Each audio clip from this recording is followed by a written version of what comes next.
Hello and welcome to another virtual ORF roundtable, this time on military modernization, uncertainties, challenges, and progress. We're joined today by Dr. Amrita Jash, Assistant Professor at the Department of Geopolitics and International Relations, Manipal Academy of Higher Education, Dr. Pooja Bhatt, an independent researcher, Abhijit Singh, Senior Fellow and Head of the Maritime Policy Initiative at ORF, and Kartik Bommakanti, Fellow with the Strategic Studies Program at ORF. Thank you for joining me this morning. And I'll just open with, a few short remarks on, this is really Kartik's publication. We wanted to talk about some of the challenges facing Indian military modernization, but also sort of map out the trajectory that it has followed in the last 10 or so years to try and understand what current capability looks like, what the capability in the near future looks like, and what are the long-term challenges as we head into a more distant, more technology-intensive paradigm, especially one that is going to be marked by a completely changed nature of military competition. So I think I'll open with a question for both Kartik and Dr. Bhatt, and that is to do with a thread that emerges in this report, which is a sort of a continental, landlocked military focus in India. And we are looking at a world now where maritime priorities are emerging are gaining more salience among other great powers, but somehow not quite so much here in India. So, Kartik, why don't you tell us a little bit about what you think on this, and then I'll come to you, Dr. Bhatt, for your thoughts.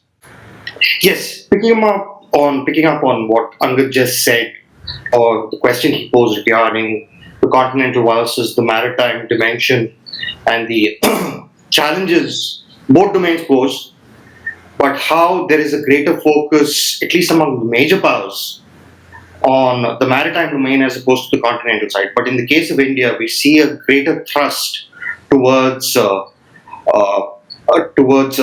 continental domain. One factor is simply because of the kind of threats that India faces. It faces landward threats, and it faces increasingly seaward threats. The problem that India's decision makers have, and largely military planners face, is with regards to how they juggle these two threats and what resources they allocate for both. And generally that becomes reflected in the kind of acquisitions we make and we will make in the coming decade. At least in the past 10 years, this was not as clear until, of course, the outbreak of the crisis last year between India and China, whether India would invest more in its navy or as opposed to its army. But even if you look at the previous decade, although the report doesn't precisely capture every element, there has been generally a secular decline in the kind of resources we've allocated for the navy as opposed to the army. Now, with the outbreak of the boundary crisis last year with China, this focus has gained greater sharpness, and there has been greater investment. And in fact, the Navy today, I think the Indian Navy Chief also put out a statement very recently that basically since 2012 at least, the Navy has seen a decline from about 18% of the total defense budget to something like 13%, if I can get it right. But I'll leave that to Abhijit Singh to elaborate on. But the point I'm trying to make here is that we just see that decline because there has been greater amount of investment and investment focus on the land threat that we face, and it has become very serious simply with China. If the land boundary was, of course, a little more dormant, somewhat more dormant, perhaps there could have been greater investment in the Navy. But there is bound to be a trimming of the sails, so to speak, or there would be cutbacks as far as the Navy's budget is concerned, or it will get far less. as opposed to the army. And also, the Air Force might see more money being given in the coming decade. But that's what I see emerging. Because of this new situation that we face vis a vis China, there is likely to be a greater landward focus and a continental focus. Uh, Dr. Bhatt, I just want to sort of move on from what Kartik said, or bounce off of what Kartik said. Um, we're looking at China as a more recent issue. China's never had the sort of prominence in the Indian security calculus, or at least not publicly had the sort of prominence in the Indian security calculus that Pakistan has had. And as Kartik mentioned, we've seen this decline in Navy budgets and naval resource allocation well before China became the principal security focus. So, I mean, do you think this is more a case of general sea blindness in Indian, higher military management, or is this just a case of a cyclical thing, and we're going to see the Navy budget rebound and some other service take the hit as the years go by? Thank you, Amrit. This is a very, very thoughtful question, I guess.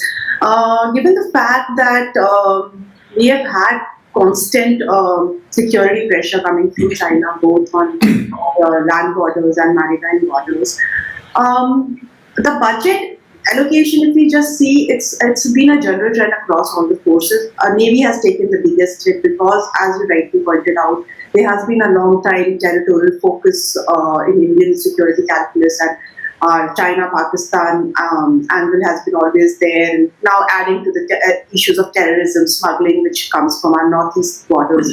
So basically, all the focus went there, and a lot of the budget goes to army for those purposes.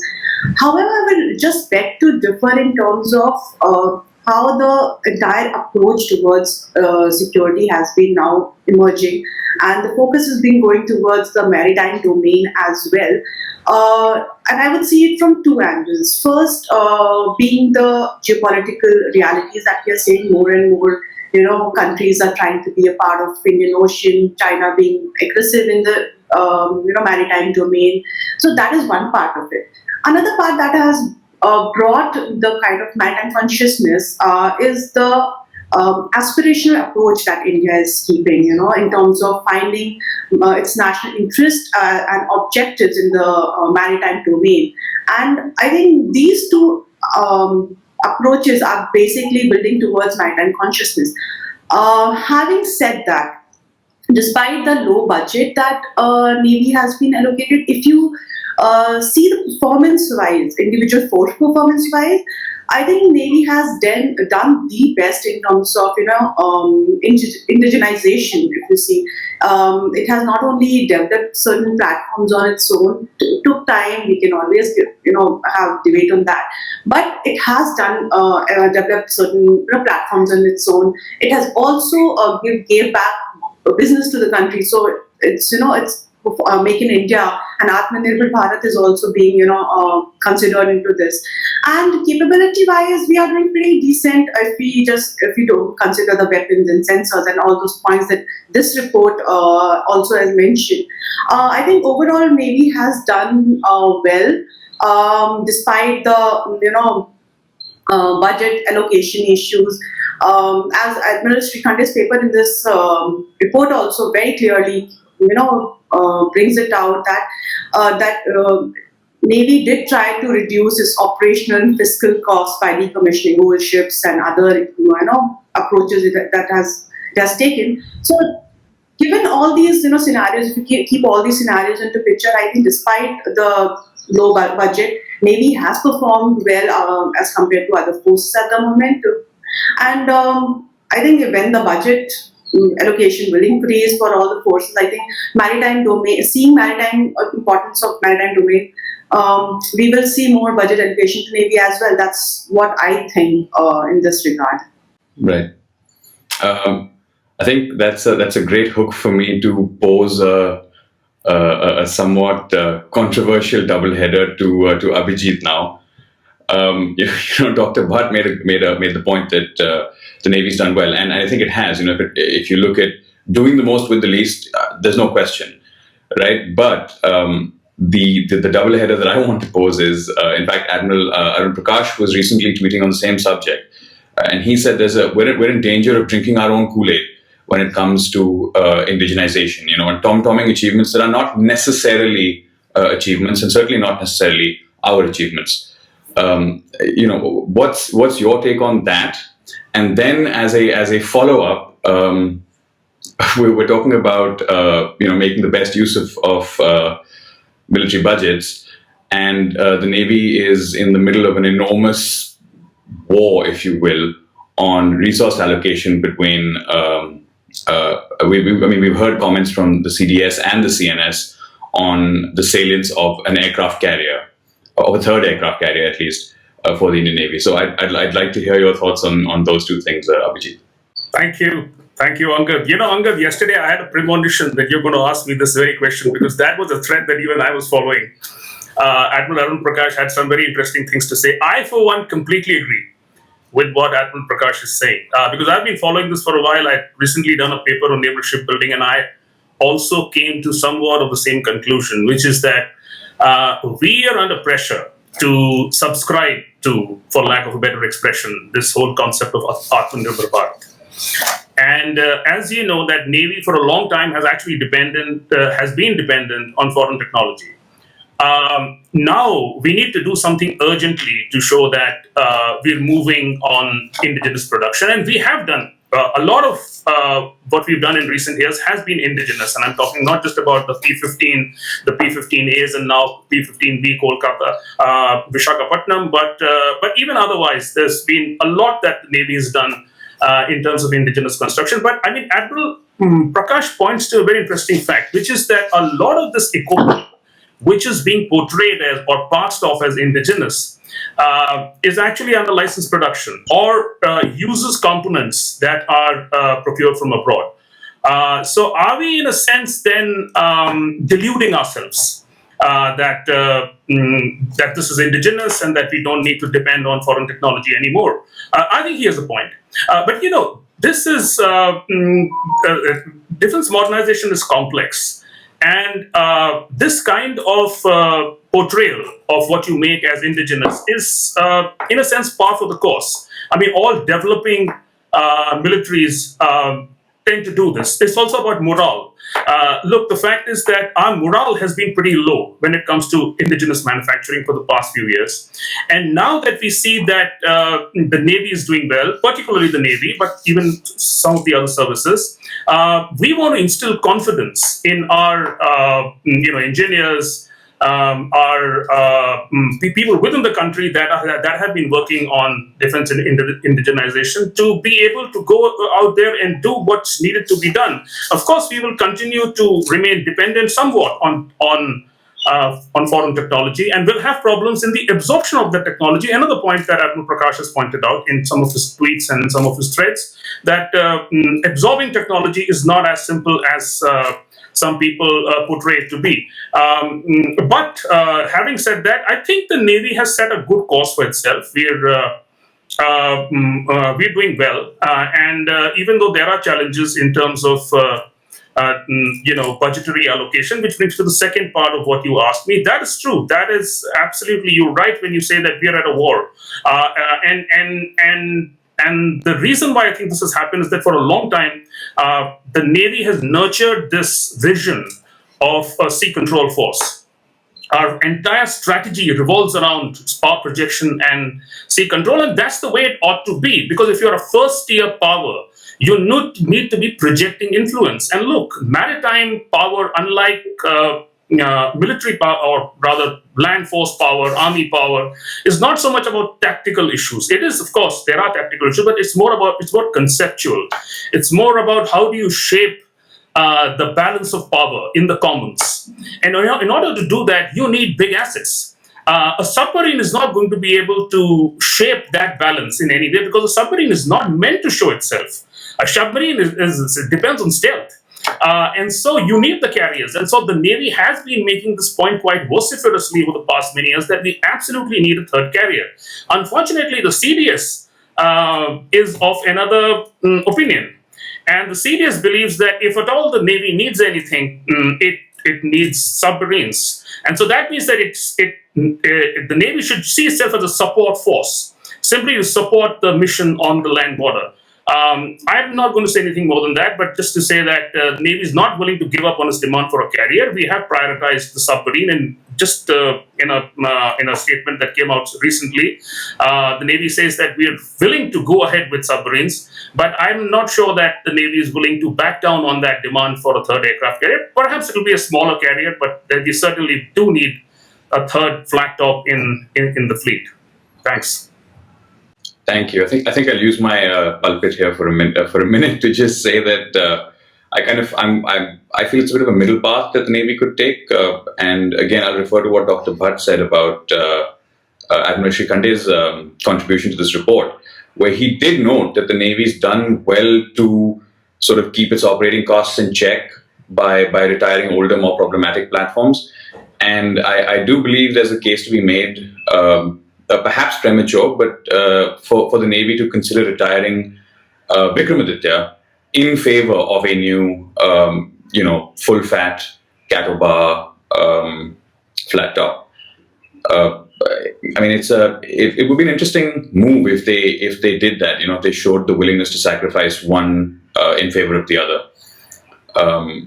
That said, Vikramaditya is new, and it did cost a fair chunk of money. So there will be those objections. Does she still have life in her or not? Or is she in fact more trouble than she's worth, or should she be kept around a while longer? But so much of this conversation is centered on land versus sea. So I think I'll pivot a bit here to the land issue. And Dr. Jash wrote on the balance of power essentially at the border. But this is an Indian military modernization report. What I'd like to hear from you, Dr. Jash, is what do you think India's capabilities, landward capabilities, are vis-a-vis China's? How we position now, and what does the trajectory look like for the future? Primarily against China, but feel free to talk about Pakistan and the two-front threat as well, please. Thank you, Angad, for the question and shifting the focus to the land component. And however, I would like to just stick to the artillery because that's what my area has been. And where we see a kind of revolutionary change, because a 3-decade gap of acquisition has come to a stop in this 2011 to 2021. We see a major acquisition coming in, and what is far more impressive is that we have been able to strike a balance between indigenization and foreign acquisition, because and we saw, and it got tested with the Eastern Ladakh crisis, because when we are putting or deploying the ultralight howitzers M777 or the K9 Vajras. So this is very timely that, things have speeded up in a way. Like, I would like to argue that, the Eastern Ladakh crisis in some way acted as a bonus point, or rather a catalytic catalyst, in mobilizing the firearm, because we are talking of information warfare, but we know that when we are dealing with China, the land component of it will always be crucial, no matter how much we talk about information warfare. We need to have our guns or tanks at place, because that shows, or that helps us claim our or strengthen our claims on the ground. And so this is how I see it, and where I see the progression in 3 trends. Firstly, bridging the gap after the last acquisition from Bofors.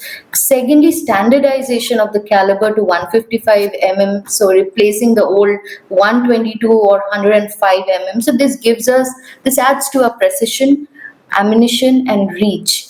And finally, the indigenization, which is the key, and which also adds to the Atmanirbhar initiative. While a lot of progress to be made, and the scope is very high, but I'm hopeful that things will only uptick from now, because the reasons are quite valid, and there are no reasons to delay the process anymore.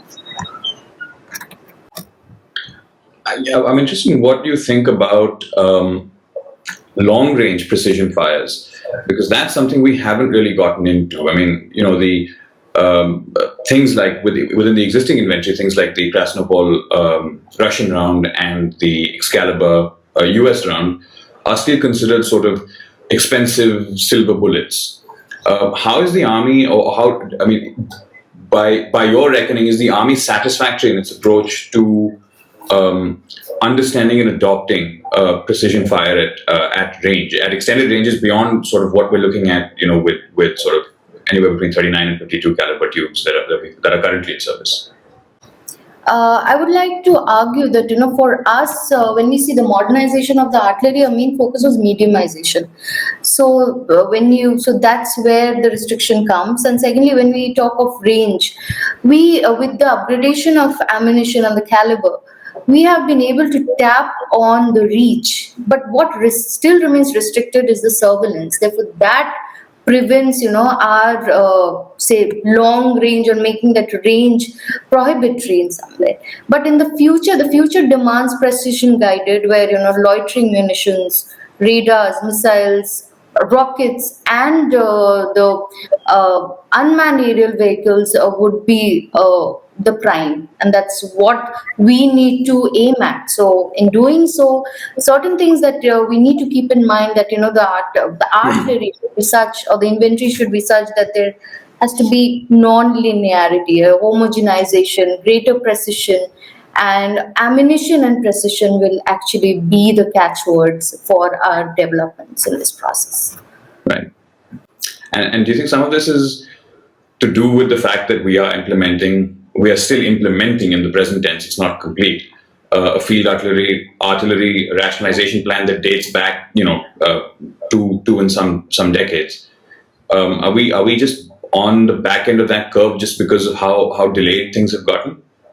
Yeah, because it's in 1999 it was proposed, and it's only picked up in 2011, and now we are seeing the outcomes. So it's only picking up. But what happens is, we are already delayed, and technology is changing every day. So our artillery or the army needs to be technology intensive. So that should be the key point.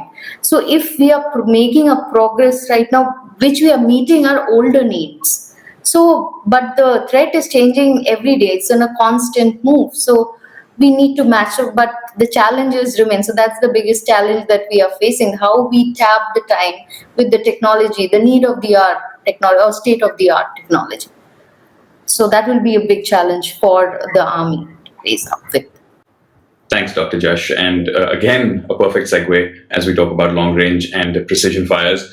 Kartik, what are your thoughts on some of the report's findings and conclusions on the air power? And I say that as a holistic term. We're not siloizing it into Army, Navy, Air Force, but just the nation's air power and what the nation can bring to bear through that domain. Because I think there were some interesting recommendations, I guess, made in the report, where I think Air Commodore Muthana talked about strategic bombers, which is it's a conversation that's happened in the background a fair bit over the last few years, whispers in corridors. It's not really something that we've seen the government, certainly, and not even the Air Force to an extent, pursue seriously. Do you think that strategic bombers are even required? Do you think that's a serious gap that we have, or do you think the gap lies elsewhere? Or what are your thoughts on this? Yes, yeah, that's a very good point, and that's a very good question that you've raised.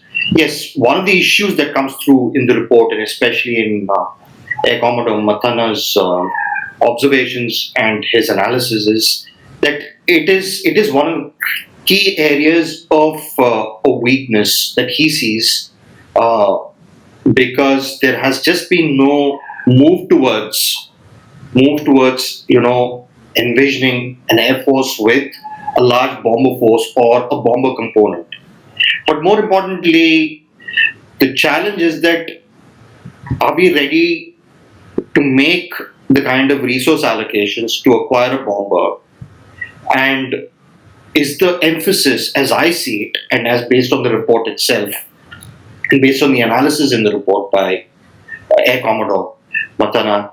It shows that, of course, the thrust has generally been towards, improving existing capabilities and also trying to indigenize some of that.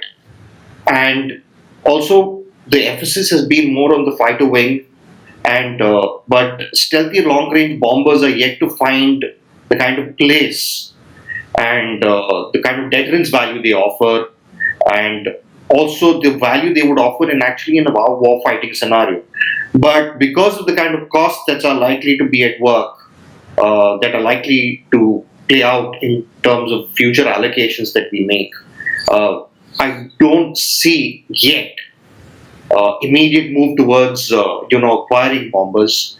But that is something that should be done. But it is bound to be a challenge. And as the Air Commodore himself pointed out, basically most of the gravity targets that China has are really outside the TAR. And you do need long-range bombers for that reason. But it is even testing air-launched cruise missiles is something that we will have to pursue with greater rigor and vigor. But as long as you don't have a bomber, then it becomes a problem. But this is something that China has done so well. It has invested significantly in its own, in a bomber fleet of its own, and it's something that India will have to seriously think about pursuing, regardless of what the resources are.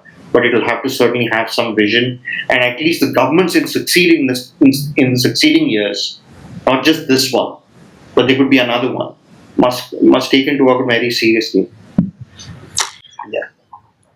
You don't think, Kartik, that perhaps the bomber's function could be replicated by munitions, by a different class of munitions? Like you did mention cruise missiles, something like a series of long-range cruise missiles or generic standoff weapons that are more platform agnostic and serve a similar purpose to reach out beyond the TAR, at least when it comes to China. Yeah, that is one thing that could be. You could substitute that, as you said. You could use as a platform agnostic.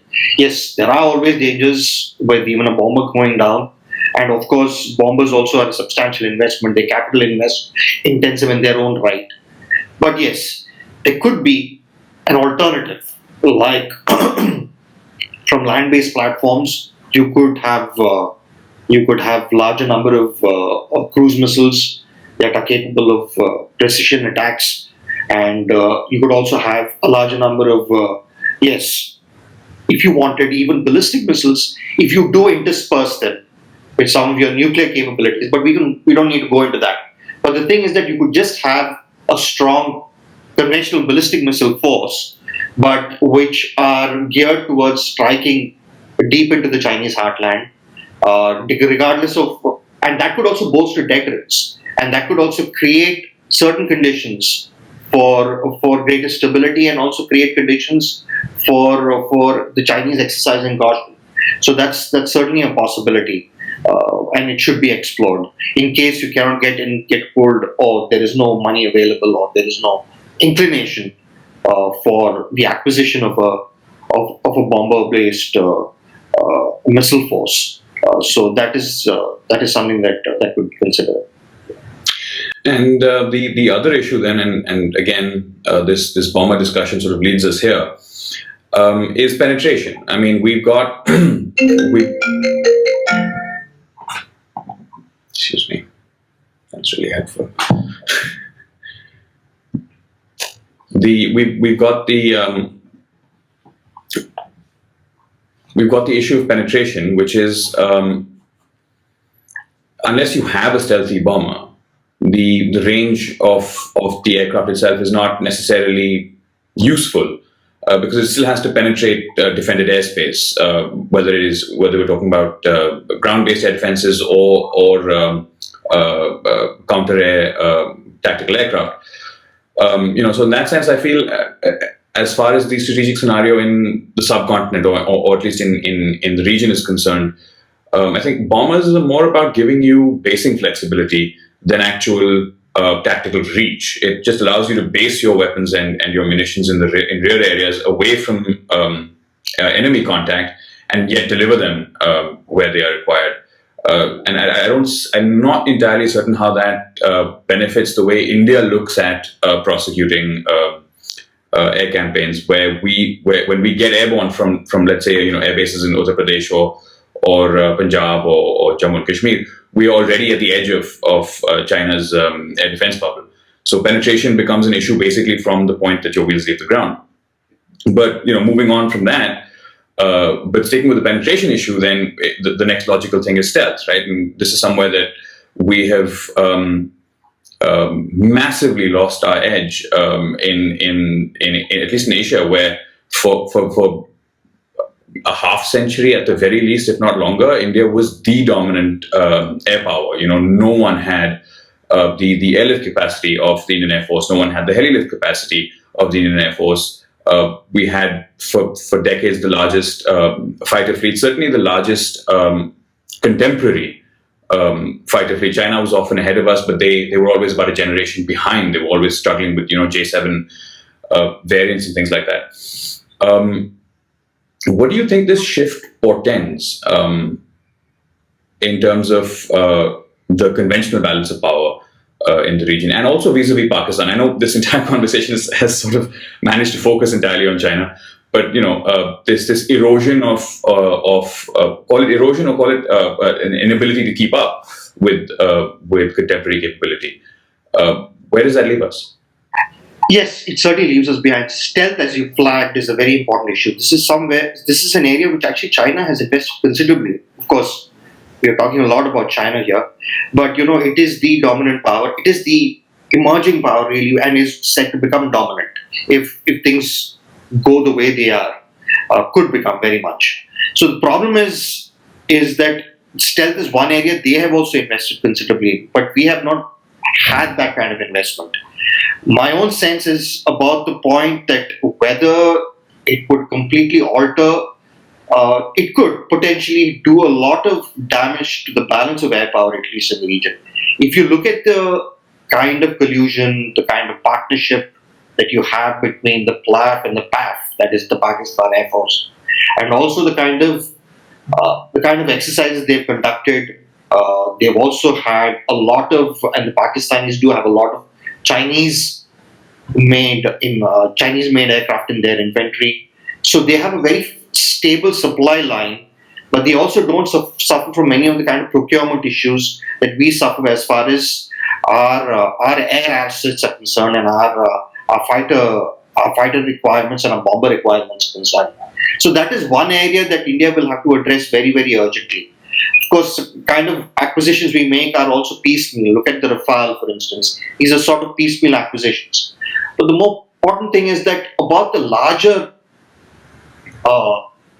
larger emphasis on airlift, on supply, particularly heavy airlift that India had an edge in, that you flagged, is something that has certainly eroded, because China has significantly improved its capabilities on those dimensions, on its airlift capacities, and that is likely to have a significant bearing at least as far as the boundary is concerned, and could also have a bearing on the kind of power that China is able to project in a sustained manner, concentrate strength in a sustained manner.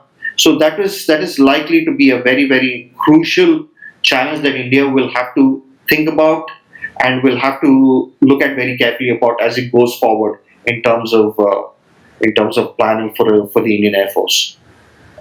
Dr. Bhatt, you were once with the Center for Air Power Studies, so you're well versed in these issues, and again, we've sort of been focusing on the pointy end of the stick, the bombers and the fighters and such. But support platforms, tankers, aerial surveillance, whether it's ground surveillance or air surveillance, electronic intelligence, things like that. Again, we see just an inertia of no decision making rather than good or bad decisions, just no progress. For example, the I-Star aircraft, the surveillance and target acquisition aircraft, has been dragging for years. We've gone, I think, a full decade without a new a full fat AWACS. We do have the Embraer AEWs, but those are limited in range, endurance, and situational awareness. So, Dr. Bhatt, is this just a function of budget? or is there some other issue at play here? Okay, thank you. The thing is, I'll take up from the issue that Kartik was just mentioning about how PLAF and PAF are, combining their powers together. And there has been a constant debate in CAPS when I was there, that whenever we used to talk about their capability, again, yes, quantity has its added benefits, but if you break down break it down the conversation further, the quality also matters, and the kind of products that China is trying to sell to Pakistan. There are certain questions amongst scholars and practitioners that yes, as a defense sale, it might be good, it might work against India, everything is good, but how effective are they? What are the effectiveness against when you actually use them, and how about the training part going on? It's the question that goes for China itself, and then when it's colluding with Pakistan. So both the training part and the effectiveness of the platform is a debatable issue, and I would not read much beyond a point into that. Till the time there are certain verifiable sources which tell yes, they are quite effective in against India. Together they work really well. Now, coming to the question of how Indian Air Force needs certain platforms and it has not been able to get it. Yes, you're right. The issues remain, both the budget, which are reducing year after year. Also, that Air Force in general has been receiving less of attentions because most of the focus now is either towards Army or it's towards Navy, and Air Force is right to feel that way, that they are getting lesser attention, and also the kind of technologies they are seeking. They want more advanced technologies which are at par with its adversaries, and the kind of future technologies that we are looking, not just on air but also the space technologies. I think the kind of aspiration there Air Force has are a little too much for India to just get by itself. So I think they are looking forward to different countries with whom India can collaborate and bring out those technologies. So there is factor of both getting technology, the aspirational technologies that Air Force wants, and also the budget side, where it's lacking year on year. Rafale is a high point, but I don't know how many high points we are going to see in the future. And I mean, 36 aircraft isn't really the exciting achievement we all had hoped for. Yeah. So maybe a midway point, not necessarily a high point. Abhijit, I think you were sort of interested in wading into this conversation as well. Yes, no, Angad, I actually had an observation about this whole very interesting conversation on air capabilities. And, as a former naval practitioner, I have to say that I sometimes can identify with some of this angst that I see in the Air Force, because I believe what's happening in the Air Force is that the impression that their senior folks have is that the Air Force is being developed as a support force to the Army, which it is not. They want to see themselves being developed in a way that they play an independent role in shaping the strategic environment vis-a-vis China and also vis-a-vis Pakistan. But here's where I sort of have a lack of clarity about how exactly the Air Force plans to do that, and I'm not sure what's there in the report exactly on this issue, because I haven't sort of read through all of what is there in the Air Force chapters. But you see, the thing is that in less than war situations, militaries tend to focus on surveillance, and the Navy has done that, which is why there's this whole discussion on maritime domain awareness. I'm actually not clear about what's the Air Force's vision. You see, the air domain is very different from the maritime domain, because the maritime domain is about the commons. With China and Pakistan, there are no commons. So you need political willingness to go out there, cross over onto the Chinese side, drop your bombs or do whatever. And will your bombers even be able to reach onto their side? Will they not be taken down by their air defense assets? So should you then focus on fighters? But as I was listening to Kartik speak, I got the sense that the Air Force is still trying to balance between the bomber fleet and the fighter fleet. Whereas, for a naval practitioner, I mean, I would think that if we are in a full-fledged sort of conflict with China, we really need to penetrate their airspace and go and deliver the munitions. So I actually have a question for Kartik, because I mean I found his whole take on this very interesting, and also for you, Angad, because you follow air developments very carefully. Given the fact that we are not in a full-fledged war situation with China, we are not even in a less than war situation with China. We are in this sort of haze where each side is shadow boxing. Will air power really, in a sense, be able to shape that balance, or is it just going to be the army with the Air Force destined to play a secondary role? That would be disastrous for the Air Force, and that would be disastrous for the Navy, because the message that the Navy would then get is that if the Air Forces can be treated this way, the same yardstick applies to the Navy. We will also, in some ways, be playing a support role in the future. So my question to the two of you is, how do you look at this? Well, I can go back to what Dr. Jash said early on about the border situation and informationized warfare and all these sort of futuristic terms. But at the end of the day, there's no substitute for having a tank in an area that you claim, for having artillery parked in an area that you claim. And I think air power fulfills, in a less than war scenario, in the kind of scenario we find ourselves in today, I think air power plays the exact same role, but I would argue it's more impactful in maintaining that deterrence, because a tank holds at risk, a few tens of square kilometers at best. Artillery holds at risk a few dozen square kilometers at best. A single fighter aircraft holds at risk a few hundred square kilometers. A few thousand if you throw in aerial refueling, and a few tens of thousand if you have the kind of surveillance resources and the kind of net-centric operations that we have not necessarily cracked that nut entirely yet. But a lot of the stuff goes unnoticed, unremarked. Things like the IACCS, the Integrated Command and Control System that the Air Force has been deploying. I mean, this is a generational project. It's been decades in the making, in conception and in execution. And we're well on the way, I think, to being able to credibly put up a completely networked force of varying sizes. You could have a small sort of a crisis response force of a handful of helicopters, fighters, and transports in a localized area like Kashmir, or like a Kargil era kind of conflict, or you could go theater wide.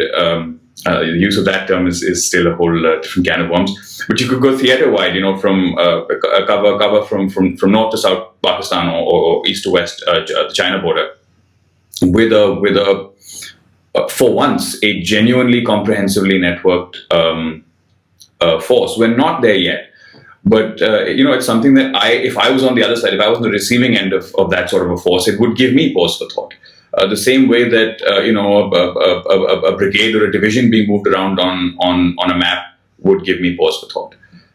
So in that sense, I don't see that the Air Force is really looking for prominence in that domain as far as maintaining that conventional deterrence goes. Another interesting point that I think you made was regarding this less than war scenario and the flexibility of options. I heard this first in a private conversation, but now in Manish Tiwari's new book, he talks about why we didn't react after 26/11, and someone who was in the know during 26/11 and before that as well, during Parakram, told me that when the CCS was convened after both those attacks, the Parliament attack as well as 26/11, the only service to offer a concrete kinetic response option on both occasions was the Air Force. Funnily enough, so for a force that outside commentators feel is sort of searching for a reason to be relevant, yet here you are in these subconventional scenarios where the leaders of this force have on both occasions and possibly more that we're not aware of, were the only ones in the room to put up their hands and say, "Yep, here we are, we're ready to go. Here are the options, and let's do it." And at that time, paradoxically, what was lacking was the political will. So it was not so much the inability of the force to meet the need of the hour, but the political restraint, which is not necessarily a bad thing, because when we talk about the application of air power, and we look back at the most recent sort of large-scale application, which was Kargil, the Air Force actually wanted to, have hot pursuit across the border and target, do depth area interdiction and things like that, which, granted, is the tactically sound way of prosecuting an air campaign. But the political leadership of the day did not clear that, and operations were restricted to our side of the LOC, which gives a lot of heartburn to some of the folks in the Air Force. But I think that was a politically very astute decision, because it ensured that the international court of opinion was firmly on India's side. And you had countries that were nominally very friendly with Pakistan and not with India, who came out in support of India. So that restraint, that political element to military action actually worked out at the time. So I think there's a bit of a tightrope, both sides. But as Kartik highlighted, we're capability-wise, we're not necessarily where we should be, and certainly not where the Air Force wants to be. But as far as the Air Force's utility in a below the threshold posturing, and as well as if the balloon should go up, I think that can't be questioned. And frankly, this support force, support arm discourse has really vitiated the environment in a way that I think was entirely unnecessary at the time and continues to be. Yeah, the point that he flagged about subconventional scenarios where you have this terror attack, and that you have to use some asset at your disposal that can swiftly retaliate, and that is with the Air Force. I mean, this is something that is flagged even by my former boss. Briefly, I did work at CAPS and under Jasjeet, the Air Commodore Jasjeet Singh. I mean, he was the one who had actually proposed it way back in the 90s, if I remember. And he had made a very strong case for it. Unfortunately, it took some time before it gained traction. And eventually did find its way into a report, although Jasjeet himself never got credit for it, in Non-Alignment 2.0, which was released about a decade ago, almost. Actually, there was a lot of political support, at least partial support for that report. It had been done at the behest, I'm told, from what I gather, by somebody like Sonia Gandhi. So there was some amount of, and now with the Modi government, with what they did with the Balakot strikes, only ended up actually sort of cementing a consensus, at least that there would be some consensus around the use of the Air Force in such scenarios. Although the people who themselves authored the report came out to criticize the Balakot airstrikes. So I think, but at Non-Alignment 2.0, that is. So I think that is something that needs to be that I do believe that if things get clearer, and I think particularly on the political side of things, if the government is clearer about what it wants, then air power is readily at hand to be used in situations like what we witnessed following 26/11 or before that as well. So, and also following the Balakot strike, following the Pulwama attacks and our response at Balakot. So that is something that we need to seriously think about as far as the Air Force is concerned, and hopefully that will have some place in our strategic discourse in the coming years and will hold. So I'll leave it at that. But I think the rest of the issues that Angad flagged are, I mean, there's no better person to address that, and he's addressed it really well than me. Right, I think that's a good place to stop, just because we've also run out of time. So I don't think there's any need really for a summary or anything like that. We've had a fantastic discussion. Thank you all for coming, for joining us, and I think we'll end this on a slightly hopeful note then, that as much as we'd like to see things change faster, improve faster, shake things up, there's at least cause for optimism, where with all three services and the trajectory of Indian military modernization, and it's always good to have folks like us who want more from the system, who demand more from the system. But it's equally worthwhile to acknowledge when the system, is working within its constraints, within its limitations. Particularly in the past year, I think we can thank Beijing for sharpening some of the security focus in New Delhi, and I think this is just the beginning of perhaps many more interesting reports like this that will outline changes in much greater leaps and bounds, hopefully through this next decade. Thank you all for joining me. Thank you, Kartik, for putting this report together and sort of being the catalyst for this discussion.